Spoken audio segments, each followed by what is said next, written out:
I witnessed a murder with my own eyes, but I forced myself to stay calm. I hit the shutter, captured the killer's face. While he was busy with the body, I bolted from the scene. I wanted to find my uncle and call the cops, but he was gone. My chest tightened. Something felt really wrong. I rushed back to the graveyard and saw my uncle asking the killer about me. I screamed my lungs out, warning him of the danger, but it was too late. The killer took him out, sent him straight to heaven. He noticed the camera in my hand. The second he froze, I spun around and ran for my life. I sprinted to a wooden cabin. The man inside blocked me, totally confused. And right then, a bullet tore into his ankle. He was stunned by the pain until he saw the masked killer coming closer. That's when he snapped awake. He locked the door, checked his gun, loaded the last 2 bullets. The killer slammed the door open. He fired without hesitation, but the distance was too far. The shot wasn't fatal. The killer stayed on his feet. The room froze in tension. The man warned him coldly. You just try and come up them fucking stairs again, okay? I will blow your fucking head clean off! I'm getting the police on the line right now!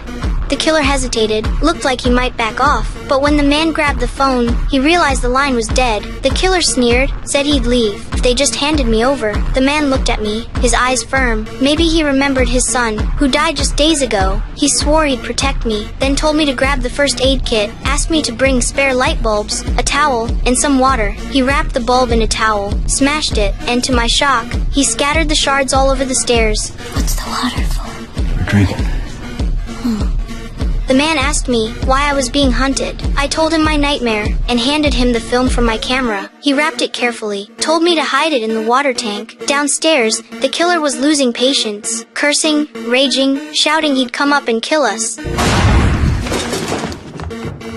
Just then, a patrolling cop heard the gunshots. Eager for credit, he didn't call for backup. Came alone. He quickly found the cabin, but the killer stayed calm, put on his mask, got ready for the fight.